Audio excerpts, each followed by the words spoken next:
Hi Cancers, this is Sherry with True Tarot for today, and I'm going to be doing your general forecast for the month of May 2019.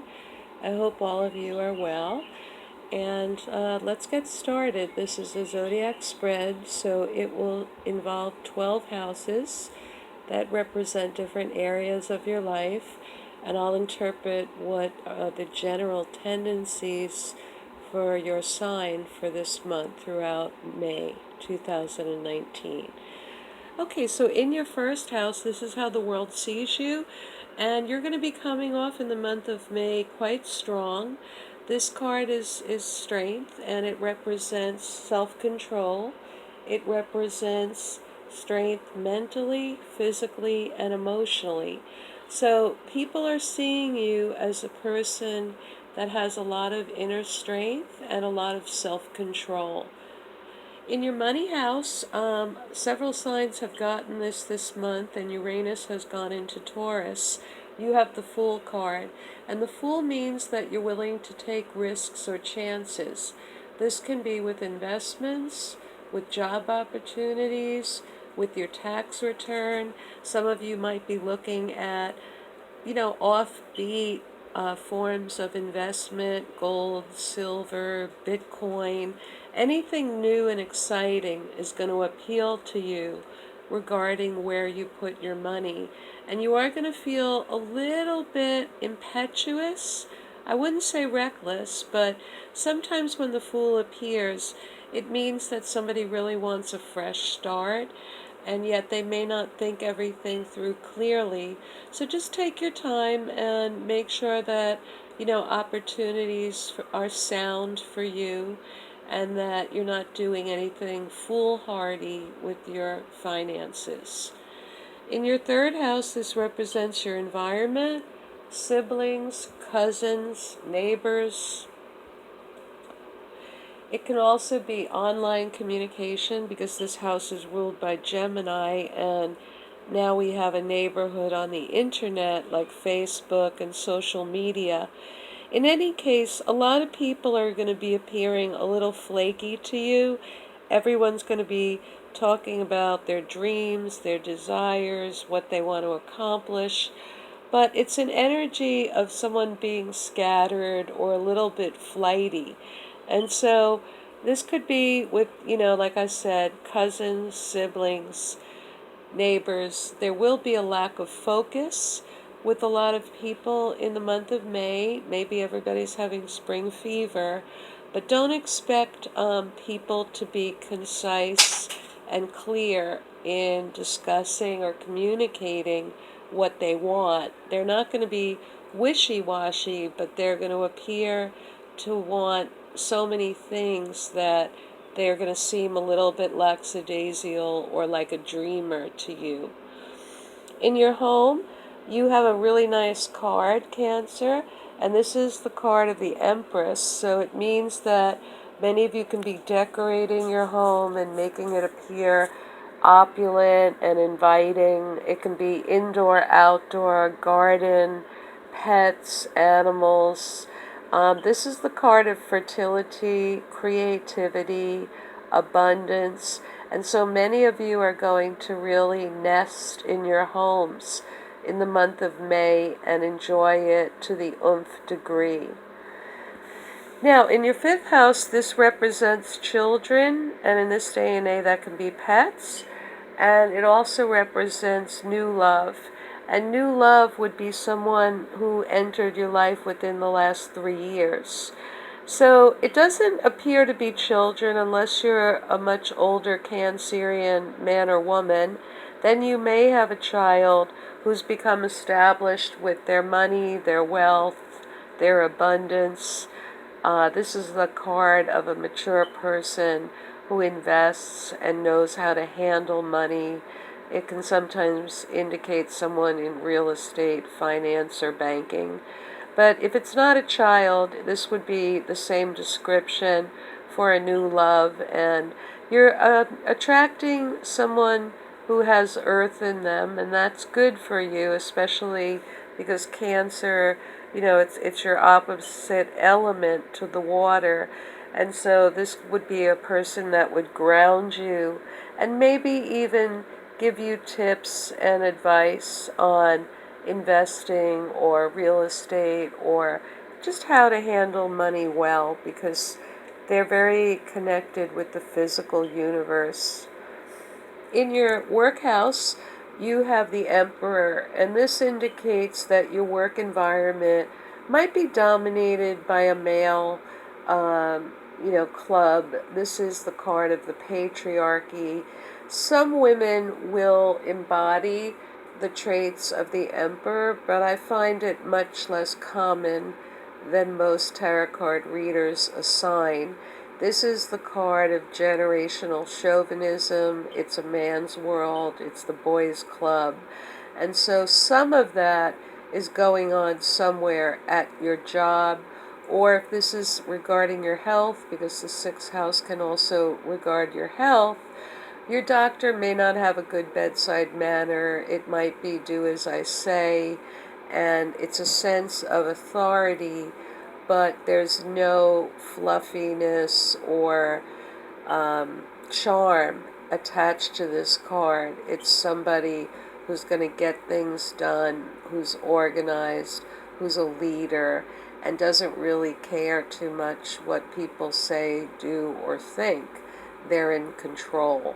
And so you have a person like that at work, or you have become the person that's in control. That would apply more to the male cancers than the females. Your partnership house shows that you've broken ties with some association.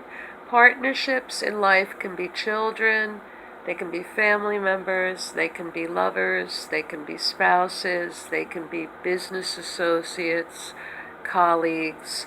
One of your partners, you'll have to decide who are your partners, Cancer, but you've gone through a separation or they're going through a major separation, and it's caused a lot of emotional ado. This is usually a breakup of some sort, and it involves a lot of emotions, but usually fighting or disagreements are attached to the Three of Swords. So whether this is you in association with one of your partnerships where you've severed ties, or one of your partners is severing ties with someone else, you'll have to decide. But it's a pretty heavy card for this person to have to go through. Okay, in your bedroom, the 8th house represents your intimate life and also your shared resources. You have the King of Cups, so for the bedroom, this is the perfect match for a Cancer woman or man. I'm going to leave the gender open here. It's a person that's emotionally available, is aware and astute about what they feel. They have imagination, they have creativity, and they're quite romantic. So if this is applying to your bedroom, it should be a very nice month for love. If it's applying to shared resources, it would be a person who's older, and you may feel that, you should have some of these resources or that you share resources. This can involve, custody and battles with exes, spouses, insurance companies, the tax man. It can be anything, disability lawyer. So this man, though, would be emotionally available. He would be sympathetic. He would be someone that you can give a cry or he would give you his ear if you wanted to talk about your feelings. And so this person is figuring into your life, whether it's in the bedroom or something regarding resources or shared resources. In your 9th house, this is the house of higher education, travel, lawsuits, and publishing. You have the card of wanting to make it and prove yourself in this house, Cancer. So in any of those endeavors, you would be on a mission. You would want to get somewhere and show people that you mean business. it implies a certain amount of selfishness and aggression.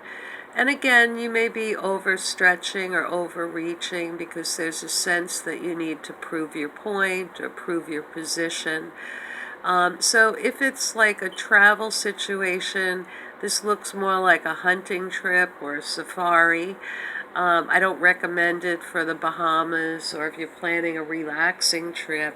This energy is more about conquering, and unless you're buying real estate somewhere and taking a look, I don't recommend travel in the month of May, even though you might feel highly motivated to move. In career, for higher education, this would be aggressive moves to get more money in the future, and it would work out well. Publishing, again, it's good to be assertive, but that will depend, I mean, again, you may be perceived as someone who's trying too hard. And with a lawsuit, you're certainly going to be an aggressive plaintiff, or, if you're in some kind of litigation, you're going to come forth with very strong communications. So it's definitely an assertive card. In your work house or career, you have the advisor card. So to me, this implies that whatever profession you're in, you are giving people some advice or counsel or wisdom, based on your knowledge of your field. And so that figures in prominently in terms of how people perceive you. They do see you as a consultant, an advisor, somebody who gives good advice. So you don't have to be a guidance counselor or a psychiatrist. You can be a wedding planner. You can be a real estate, broker. There's many professions where a large part of the job is advising people to choose, A over B. And you'll be perceived as wise in the month of May. In your friendship house, you have someone on the move, and so this person may be traveling. They may be traveling to come see you. They may be traveling for their work. They're a communicator. And so one of your friends is, again, also wanting to prove themselves. This is the card of industry and energy and messages and communications. So you may have a friend who fills you in on all the scoops and the details and the neighborhood gossip. It's a person that does like to communicate and does like to travel and likes to deliver messages. So one of your friends may have those qualities, or one of your friends, wants to visit you or give you information or messages. And then finally, in your 12th house, this is the blind spot, the house where sometimes, we get kept in a state of bondage. It's a karmic house. And it has to do with honesty and the lack of honesty. The card, the Seven of Swords, can represent somebody who's sly and cunning and tries to get over, whether that's stealing or misrepresenting or counterfeiting. There's so many ways, even identity theft today. So it's somebody who generally is not on the up and up. And in the month of May, you may have fell prey or victim to a scam or a person that embodies these qualities. You yourself in the past may have done some things that were not above board, and you enjoyed maybe doing some wheeling and dealing, and maybe, it turned around on you at some point, and you're examining now ethics and, people that try to get away with theft or stealing or dishonest strategies. And you're going to be mulling this over, Cancers, in the month of May, maybe because something happened to you in the past that you have to process and move through. And like I said, many times the karmic lesson, involves our own actions from the past as well, and we get to see them differently. The only other way I can read this card is it sometimes can indicate guilt or shame about bailing out or leaving a situation. That's another, it's not, theft, it's not sly, it's not cunning, it's guilt and shame. And it usually comes up like when you leave a relationship really quickly, or you leave a location really quickly, or you move out of your apartment, before the landlord knows, or you leave a lover and then tell them 2 months later, you text them. So anyway, this can be the card of feeling guilt and shame as well. So in the month of May, you'll either be looking at your own activities that might, have not been above board, or, you're mulling over how someone else's dishonesty affected you, and you haven't mastered this yet. That's why it's in your 12th house. So it is going to involve, morals and ethics, and what is your relationship to betrayal, to truthfulness, to authenticity, and people in business trying to pull scams or games. And have you tried and stood up for people that were being scammed? Did you get scammed? That's kind of where this card is going. Or have you bailed out on people and places without really, treating them the way you'd like to be treated, and giving them a better, heads up and explanation of why, you want to leave. And so that card, it's a pretty intense card in your 12th house. So you'll be thinking about some of those issues in the month of May. But you have some lovely cards for intimacy, beautiful card for your home, Cancers. If I was you, I would cocoon in the nest all month. It's a beautiful card. And the world is seeing you as vital and strong and ethical. And so I don't think that, this pulling the wool over someone's eyes or trying to get away with something devious is really reflecting you. I think it's something that probably happened to you, and you're still absorbing it or processing it. But don't let it color your whole month. Meditate on it, because you're very good at giving advice to other people. And so my advice to you would be to really enjoy the month of May, because you do have some nice energies here. Okay, Cancers, take good care. If you like this video, please press like, share, or subscribe. I hope you have a great month, and I'll see you back here next month for your June reading. Take good care.